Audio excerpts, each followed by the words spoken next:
You're listening to the Nonprofit State of Minds podcast, an Angel Oak Creative production.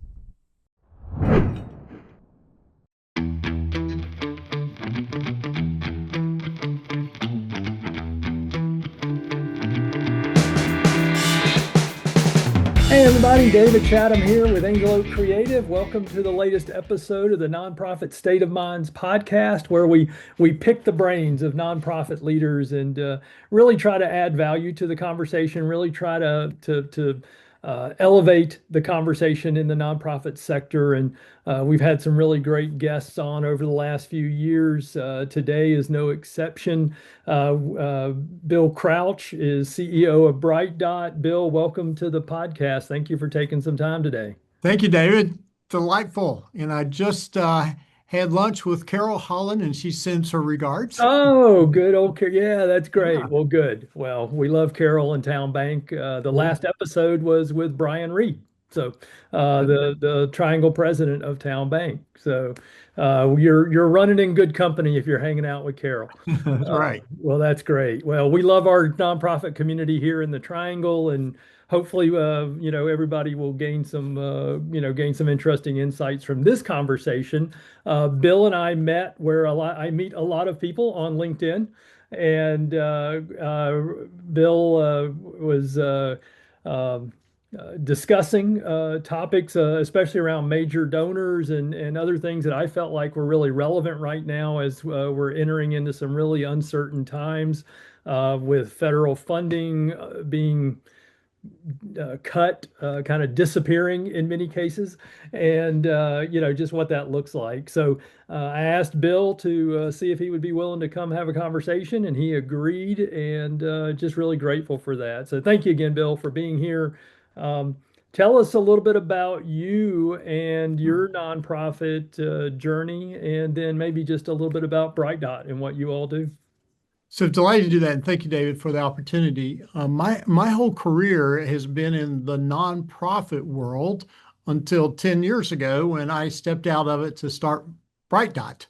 But I started off, I grew up with a father who was a pastor.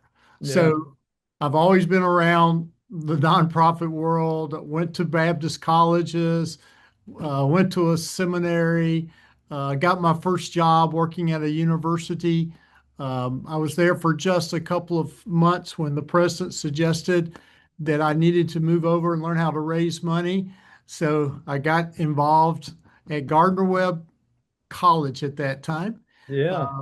And started my journey. I then became head of development at the Baptist Children's Homes in North Carolina. And what was interesting about that, I went from a university setting that had a very mature fundraising group to an organization that had no fundraising.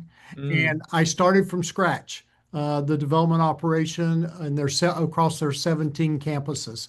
And that was quite a learning experience. I then left there and became a vice president of another college. And then I became president of Georgetown College in Kentucky, where I remained for 22 years. And I often say to my public university friends that while I was there, we built 17 buildings, and I didn't get a penny from the federal or state government. So I learned out. I learned That's saying a lot. Yeah, I learned out how to hang out with people who had resources. Yeah.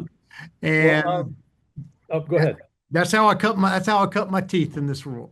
I wish I'm gonna go through all of our episodes over the last 3 years and cut out that one little piece where it's like I accidentally got into the nonprofit sector, right? Yeah.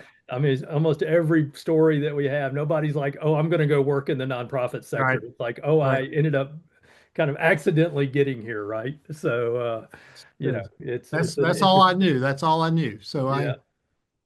That's an interesting trend there. Well, tell us a little bit about Bright Dot and what you all do. Well, we started 11 years ago. I decided I wanted to be an entrepreneur for this portion of my life. Yeah. And I learned that if you're an entrepreneur, you go out and you find a problem that needs to be solved and you come up with a solution. Yep. Well, since all my life had been in the nonprofits and since I had been a fundraiser, I started looking around and decided, hey, I'm going to solve the problem of the 16 to 18 month turnover of fundraising professionals. Yeah. And so I hired two PhDs in developmental psychology, and we spent a year working on that singular problem. I went around Wow. the country interviewing people, and they just dove into all the research, and we came up with an answer, but then we didn't exactly know how to fix it. But the answer is it doesn't matter what your fundraising strategies are. If a fundraiser can't manage and lead themselves, then you're not Mm, going to be successful. yeah. So we felt like emotional intelligence was the really important thing. So we partnered with the Cargill organization and came up with an assessment tool that could measure the emotional intelligence and behavioral traits of a development person against the top development people in the country. And Okay. that's how we got started. Wow. And it was a fascinating beginning. Wow. That's interesting. So tell us specifically, what does Bright Dot do? Well, how do you work within the So nonprofit sector? so we go in and we really focus first of all on culture, a culture of an organization. Typically, organizations don't like to admit there's a culture challenge. We Yeah, always know that every culture can be improved. that's We right. we, we know that. But we go in and we work with the CEO, and we have an advantage, I think, because I was the CEO for many years. So I can know and relate to the CEOs as a special place. And then my team really works with development staff, and we really focus on the infrastructure, David. We call ourselves, we help build your philanthropic engine so Mm, that you can go forward. So we work hard with each employee, we work hard with the board, and we really dive into what are the things you need to do in this changing world. Uh, some that need to undo and some that you need to do going forward. yeah, And so we've been doing this now for 11 years, yeah, and enjoy every minute of it. yeah. That's I can tell. That's great. So two things I'd love to kind of focus on as we have our conversation today. One Yeah. is you normally work with some really large organizations, right? It's we you know you're not usually working with the small to mid-sized firms. So one thing is I really want to make sure we nonprofit leaders from those large organizations hear the challenges that you make of them today. But also, are there some practical takeaways that we can give to those smaller and mid-sized nonprofits, right? That maybe they can learn from your experience and from some of these larger nonprofits that have because many smaller, mid-sized nonprofits aspire to be larger nonprofits, right? They want to be able to make a bigger impact. So as we talk, maybe we can just kind of think about, let's how do we equip those larger nonprofit leaders to really crush that work and to really focus on their elevating their philanthropy and their mindset there, but also are there some practical takeaways for the smaller nonprofit? So if that's okay with you, would love Yeah. to. So David, the more we do, the more our work,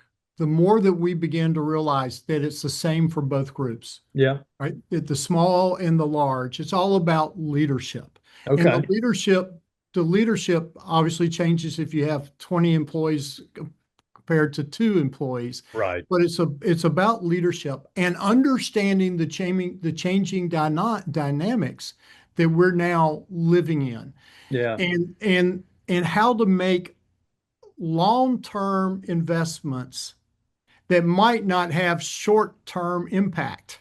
Yeah. And one of the things we know and I know in my college, there was one thing I could do to make my board always happy and ready to keep me, and that Yeah. was to balance my operational budget. Yeah. And it doesn't matter if your operational budget is 200,000 or 200 million. Right. If you don't balance that budget, then you're going to create some challenges Yeah, that's right. for Well, for your talk for yourself. about what is this? What are the challenges we're facing right now? How would you describe where we are in the world of Well, philanthropy and fundraising? if we'd had this conversation 2 weeks ago, it'd be different than we're having this conversation today, Right. right? The world Yeah, the world has changed dramatically in the last 7 days. it Some has. That's things right. Some things that haven't changed, though, is that 5% of the people in America own 95% of the assets. Yeah. And that hasn't changed. Matter of fact, it's going to get even more dramatic with what's happening. Who's not impacted by gas prices going up? Right. The wealthy. 5%. Yeah. Right. And so there has to be a focus on high wealth individuals, regardless if have two employees and $100,000 budget or whatever. And we've spent so much time in my career and through the years doing events and Yeah. doing golf tournaments and doing galas and doing all of that. And all that has to change. Mm. And with the high wealth individuals, one of the things I love to do is go around the country interviewing people. And, Yeah. and when I do, I only ask them one question. And every time it's a different question. So for instance, I had the opportunity to interview the Blue Angel pilots at the Naval Aviation Balloon. And I asked them, is there one thing that you've learned flying these planes at 650 miles an hour, 3 feet off the wings of others? Is there one thing that you learned that I could take to the nonprofit world? Mm. And I was amazed at what they said. Well, the first thing, they really gave me two. Yeah.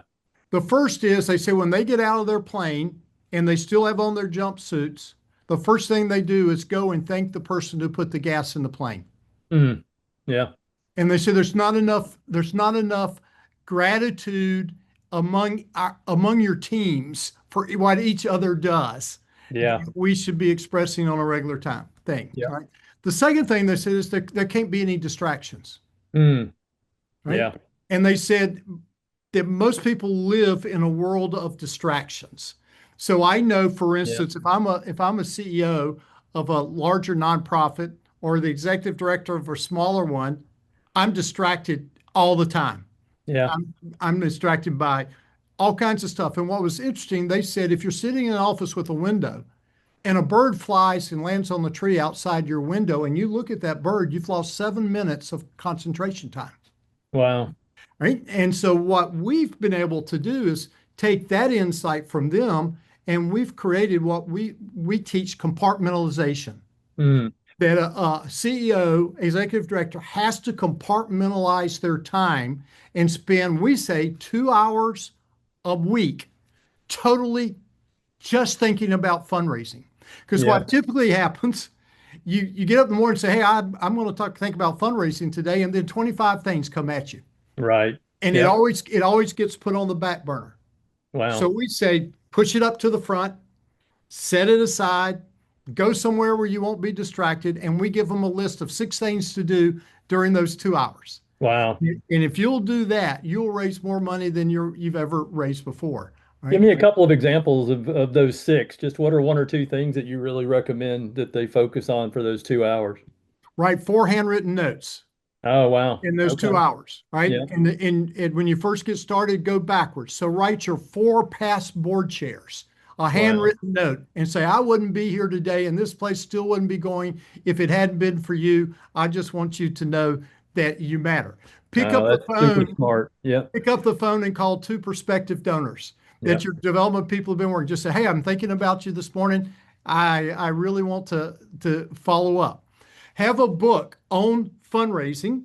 I got a good one that they might want to use, and just read a chapter. Yeah. Just read a chapter and learn a little bit more. Then get up and walk down to your development person in your office and say, thank you for what you guys are doing. Wow. And then walk back. So it's very intentional what you're going to get accomplished in those 2 hours. Yeah. And to your point, whether it's 200 million or 200,000, that person, that executive director can do that. That development director can do that, right? Yep. So, no, that's awesome. Those are great, very practical tips. And yeah, just slowing down enough to have those 2 hours, right? To say, okay, I can sit here.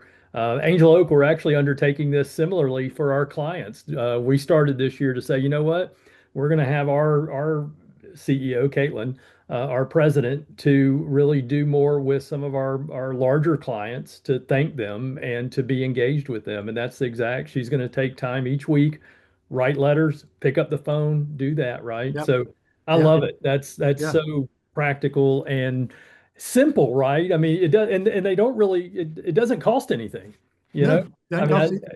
except your time. So And you know what we discover, in when things are getting so crazy and upside down and everything else, one of the first things that we do is how can I cut my expenses, yeah, right? And we think that's wrong, right? yeah, We'd rather say what do I need to invest in right yeah, now that will help move me to the next place, yeah, and that's and you talk about mindsets. That's a hard mindset. yeah. And it's not really the scarcity and abundance mindset. It's the mindset of what do I do right now that will make a difference. And I have a mentor here in town. She's 94 years old. She was a psychologist. And I taught with her regularly because of all the wisdom that she has. And I talked to her about these really, really hard times. And she said, Bill, oftentimes the greatest breakthroughs people have is when they walk into their problems instead of away from their problems. Oh, yeah, yeah, Right? yeah. There's Angel Oak's part of a group called C12. You may be familiar with Yep. C12. They're kind of their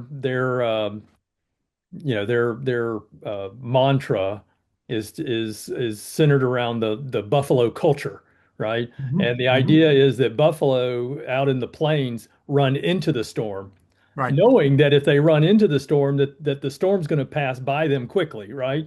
Right. If they run with the storm, it stays over, right? Yeah. So they run Yeah. into the storm, and that's very similar to what you're talking about. So I love that. Yeah. I love We, that mindset. so one of the things that we think you have to do, David, is that the CEOs have to um, act like they are a high wealth person. Mm. And I don't mean that they have to go get a fancy car or do all that all that kind of Right, stuff. right, right. Yeah, what does it But look like? so, 90% or so we think of nonprofit employees grew up in lower to middle class families. Mm. Right? We're caring people. We want to help people. We're servant people, Yeah, and that's who is attracted to the nonprofit world, right? yeah, And so the confidence level to do this from etiquette lessons to uh, how you write a really nice, quick email and understanding that high wealth people's most valuable thing is their time. So mm. they don't read paragraphs. Right. They read bullet points. Yeah, And they're busy people, but as you know, busy people are the ones who get things done, yeah, right? But they don't like going to meetings. right, They sure don't want to argue for 2 hours about whether to buy $1,000 computer for somebody. right. And so you've got to understand that world Yeah, and how they think. And that then begins to open up some relationships for you because they want to relate to you, our experiences, they want to relate to you as a human being mm. who happens to be the CEO of a nonprofit. Yeah, They don't want you entering into their offices because you are the CEO of a nonprofit, right, right? right. Uh, and so having that kind of confidence and that kind of insights. And then the other thing I'll say real quickly is they always want to know that you know who they are before you go see them, Mm. right? Yeah, So when I interviewed one of the wealthiest men in North Carolina not too long ago, I asked him if he would teach me to think like a wealthy person. That was my yeah, question, yeah. right? And I spent an hour and a half listening. Wow. And one of the things he wanted to know why I wanted to know that. And I told him, well, I've spent all my career asking wealthy people for money, and I'm always wondering in my subconscious what you're thinking while I'm asking you. Yeah, no, that's great. Right. Yeah, And his response was, it doesn't matter who you are, how long you've been in the fundraising business, what institution you're representing. My first initial thought is always the same thing. I said, I got my pen out and I started to write it down. What is it? And he said, how stupid you are. mm. I said, okay, well, tell me about that. Because he said 99% of the time when a development person comes to see me, and it's about 12 a month, it's all about them and it's never about me. Mm. Mm. And he says, every high wealth person wants to know you know him. He said, every high wealth person loves art and music. Mm, You should never go see a high wealth person the first time and not know what art and music they love. And mm, begin your conversation talking about Monet or about Mozart's or about Pink. Whatever you know that is their favorite right. music. That's That's how funny. you Yep. that's how you begin the conversation. So Yeah. we do a lot of that training. Yeah. How do you And find out? and Yeah, even, again, kind of making this practical for all of our audience too. I mean that, you know, high wealth is, I think, contextual too, right? For a nonprofit. So, having someone who can give you a $50 million check for a large nonprofit is equivalent to someone who can write you a $500,000 check for a smaller nonprofit, right? So, I think again, thinking about that and understanding how do I get in the mind of this person in a way not to manipulate them, but to know them, right? And I think I think understanding that, am I right there? Is that the right exactly motivation? right. You're Yeah, exactly right. Right. and I mean, I think that to me feels, because it's not about and again, Bill, correct me if I ever say anything that doesn't align with what your philosophy is, but to me, it's not about the transaction, right? It's about the relationship. Exactly right. And I think that that's where so many fundraisers, so many people who are fundraising get caught up in trying to convert versus trying to, trying to commiserate, right? Right. Trying to connect on a deeper level. Right. And again, You're not out of a manipulation, but out of a sense of, to me, if that person, this high wealth person, is willing to give me an hour of their time, it means that they're interested. Because that yeah. hour is valuable, right? I Yeah. mean, that hour is extremely valuable. So if they're telling me that my organization is worth that hour, then I really need to make sure that I'm making the most. Is that right? Is that a fair? Yeah. And what I would say is ask for the hour appointment, but leave after 30 minutes because Wow. you're showing them that their time is more valuable than yours. See, and that's so counterintuitive, right? It's like I'm Yeah. going to suck every last minute I can out of this Right. meeting, right? Mm. No. Wow. Yeah. Now, have And one other tip that we teach is always tell them that you're going to send them something. It might be an article that you've read. It could be anything because you got to build a trusting relationship. And how many times have we been told, "Hey, I'll send you something," and then nobody does? yeah, So if you say, "Hey, I'm gonna send you an article. I'm gonna send you a picture. Or I'm gonna do this," and then you actually put it in the mail and send it hard copy yeah, through the mail, right, uh, then you're beginning to build this relationship that in this day and time, that's what it's going to be about moving yeah, forward. And yeah, I would say to the small donors, we love those 10, 20, $30 gifts, and they're important because they might lead us to something else. But it takes a lot of $25 gifts to equal 10,000. hmm, But it takes the same amount of time to build and develop a relationship for a $10,000 gift as for a $100 gift okay, if you're doing it right. So yeah, um, that's what the message that we're trying to get to the nonprofit world. One of the things I learned from the wealthy gentleman, he said, "Hey, Bill, you guys never ask for enough." hmm, He said, wow, "You never ask for enough." And he said, "Because I don't want to put band-aids on things. I want to solve things. right, So come in and show me what a challenge is, and then ask me to fund it, wow, not to piecemeal it." right, And he said, yeah, "I'll tell you if I don't want to or if I can't, right, but I'm yeah. certainly not going to if you don't ask for it." Under ask. We don't, yeah, Yeah, you don't think, people don't think that way, right? They're like, well, what's the low number that I can get out of here with that, is going to right. get me a check, as opposed to how can I challenge this person to, to help solve this problem, right? And Which goes back to the confidence question. yeah, right. You got to have that confidence, and you got to understand this is not about you personally. Yeah. This is about a lot of other things. So Well, talk about, if you would, one of the things that you and I spoke about before, and that I, in doing some reading with you about you all, talk about this idea, this concept of mattership. if you would. This Yeah. is a trademark term that you all have. Yes. Right. But yeah, talk about what is mattership and why does it matter? So I went to visit a gentleman who owned 27 funeral homes, and he had Mm, just sold them. And I went wow. to him and asked him if I could ask him one question. And he said, "Sure." And I said, "What's one thing you learned running a funeral home that you could teach me that I can help nonprofits do their jobs better?" Great question. And he said, "It's simple." He said, "Whenever a person would come into the funeral home to prepay their funeral, they were just asking one question. And whenever someone came into my funeral home to pick out a coffin because of a tragedy that happened, they're just asking one question, and it's the same question. Hmm. And the question they're asking is, does my life matter?" Huh. And he said, "Bill, y'all have got it wrong in the nonprofit world."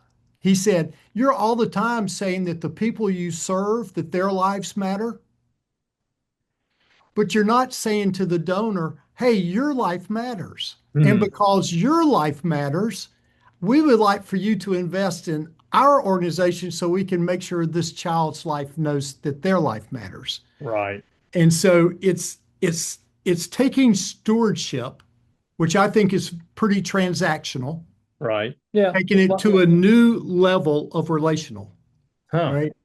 So it's not a computer generated gift receipt with a computerized signature on it. Right. Yeah, Right. it's a lot different than that. And it's all about helping the donor feel like they matter. That's why you want to know what kind of art they love and what kind of music they love. It's all Yeah. about saying to them, I know who you are. I know you've accomplished these things in your life. Your life has really mattered. I want to get to know you.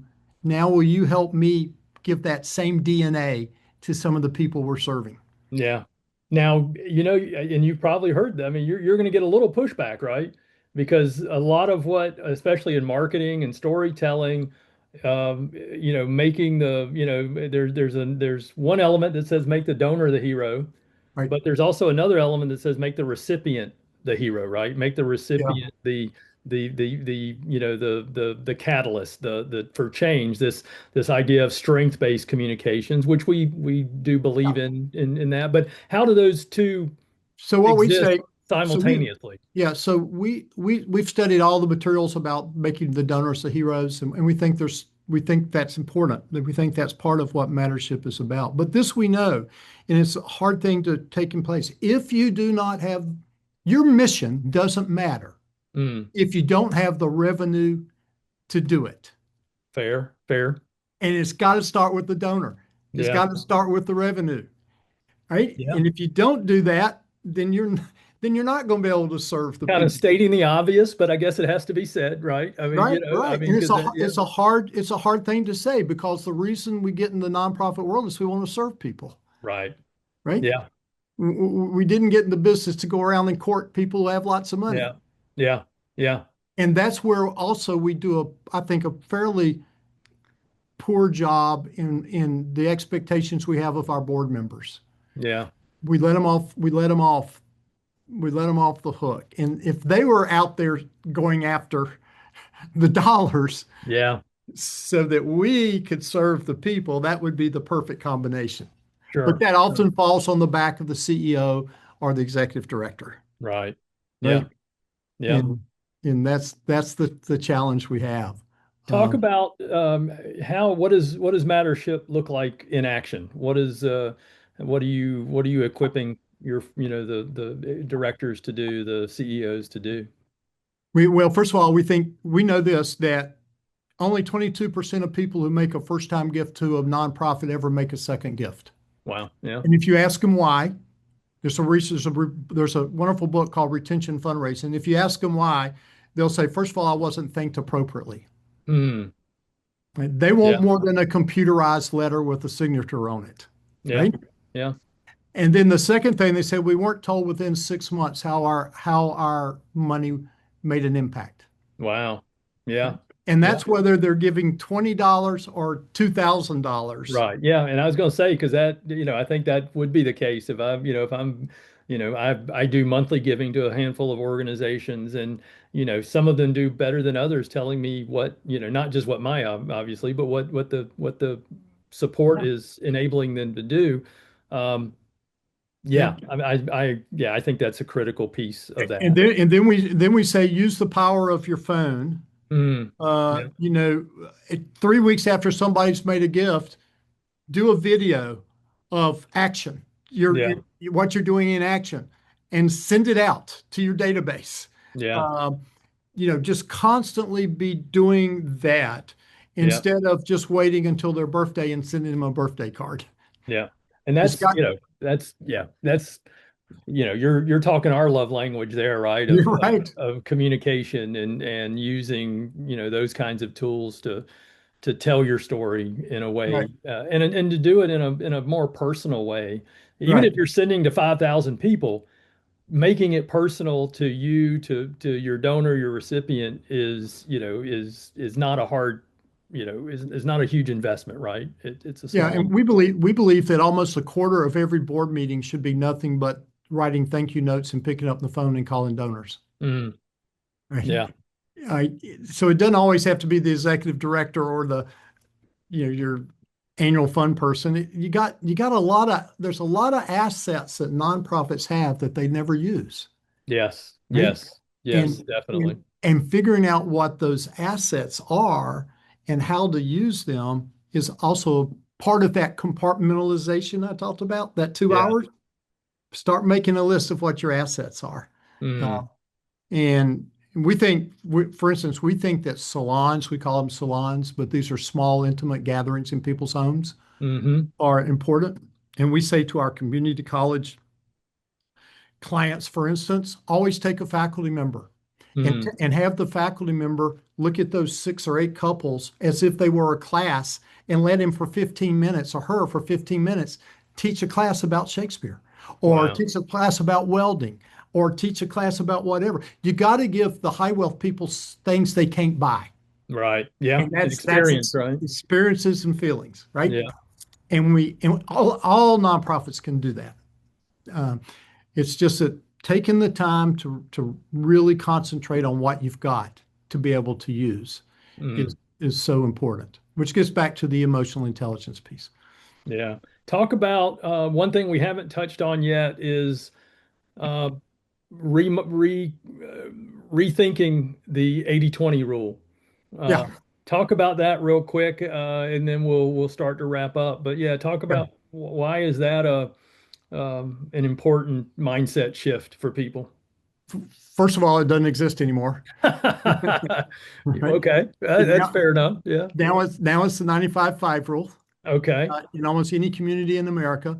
And we always had these pyramids of how we were going to spend our time, and we usually at the top had our top donors, and Yeah. that's usually where we spent the least amount of our time, because Mm, we're putting on golf tournaments, and we're putting yeah. on all this other. We say flip it upside down. Okay.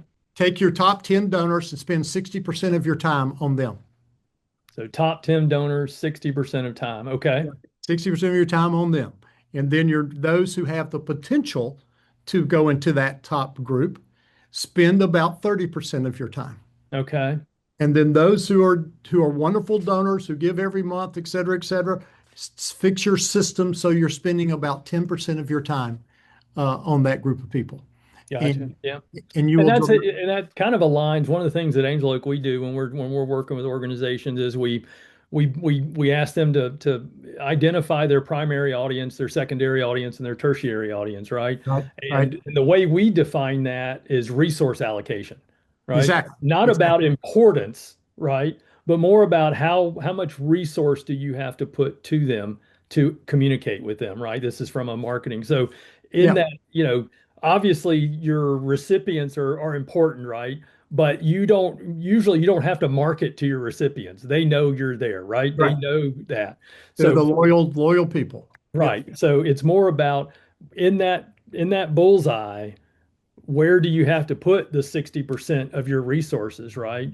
yeah, And sometimes it's surprising for people who say, okay, it is my major donors, right? It is my legislator, right? Because Yep. they're the ones making decisions about our funding. Just things thinking outside the box of how who is that and why are they in there versus that automatic. Well, our most important is X. It's about resources. So I'm glad it's Yeah. interesting that you all kind of take a similar approach. Yeah, and that also is how you decide whether you're going to add additional staff and what those staff are going to Mm, spend their time on, right? yeah, yeah. Right. No, that's good. That's good. So, Um, so talk a little bit about as we start to wrap up, what are two or three things takeaways here that folks can use to help move them forward, to help move them into this mattership mindset, into this 95-5 mindset? What does that look like? number one tip I would say, compartmentalize your time, Okay. right? Tell define that. What do you mean when you say, and I think it's Okay. obvious, but yeah, just kind of So give us some. so most CEOs and EDs of work 60 hours a Right. week, Yeah. right? Right. I'm going to block off 2 hours a week, Okay. totally alone, to Yeah. do nothing but think about my top 10 donors Yeah. and how I can build relationships with them. Wow. Right? Yeah. Very So simple, right? very simple. Yeah. And that's all it takes. Second thing that I would say is really segment right now. So, for instance, David, as you know, the donor advised fund situation has exploded in our country. Yeah. There's now $350 billion sitting in banks that's already been given by donors. Wow. And that money can only be given to charities. It cannot be given to families. All right. So think about that, because in the triangle, there's millions and millions and millions of dollars sitting in donor advised funds. Right. Yeah. And the key to that is developing a relationship with a wealth manager. Mm. And to treat a wealth manager at the bank, who maybe be your bank or any bank, it could be an independent one like Edward Jones or something like that. Build a relationship with that person as if they are one of your top donors. Mm. Invite them to your nonprofit. Yeah. Let them understand what you're about. Yeah. And then they can turn around and go to the people who've got these investments and suggest the wealth manager is never going to give you names. Yeah. You've got to get to the wealth manager's heart. So they turn around and go to the people who've invested Yeah. with So them. that one to many approach, right? That you're focused on. Yeah. Yep, right. Which takes a little bit of time. And then this mattership, I would say, going back to the very first thing I said, that we wanted to figure out why fundraisers turned over so quickly. Yeah. We figured out four things. But the fourth one was they don't feel like they really matter to their organization. Wow. So they're going to go somewhere else where they feel they really matter. So build that culture, thank each other, express gratitude to each other, celebrate with each other. I'm sure y'all do that at Angel Oak. That's Y'all, one of our values yeah, is gratitude. right. We have the four G's: grace, gratitude, grit, and generosity. Yeah. So are our values. So gratitude is a big one. So Yeah. And I say it's internal as well as external, right? yeah. Yeah. That's what you want to do. So that's three things I would say. Well, that's amazing. Boy, time just flies when we're talking about these things. So, Yeah. um, tell people a little bit how they can find out more about Bright Dot and your services, and So any our other web, thing you want to talk about so about our Bright Dot. website's there on my back screen, but Mhm. also I'm Bill. BrightDot.com for those just listening. Yeah. TheBrightDot.com Right. And website. I'm Bill at thebrightdot.com. Okay. Right. And we're located here in Raleigh, although we are a virtual company. I have team members that live across the country. Okay. And we love talking with people, and we love sharing these thoughts and ideas. Sure, we'd love you to hire us to come in and help you build your philanthropic engine, Yeah. but we're in this job to impact lives. Matter of fact, our goal when I first started the company 10 years ago was to impact 100 million lives. Wow. Right? And that's a big picture, David, but Yeah. big things are what motivate people, right? That's right. Right? Well, Well, Bill, thank you so much. Thank you and Bright Dot for all you do to help further our philanthropic community and our nonprofit sector. And we're just really grateful. Thank everybody for listening. I encourage you to learn more about Bill and his work and the Bright Dot work.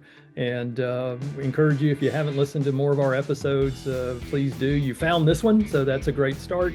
I think we're going into our 4th year, so we've got some really great episodes in the past, and look forward to building relationships with folks going forward. So thank you, Bill. Look forward to staying in touch. You bet. Thank you, David. Appreciate it very much.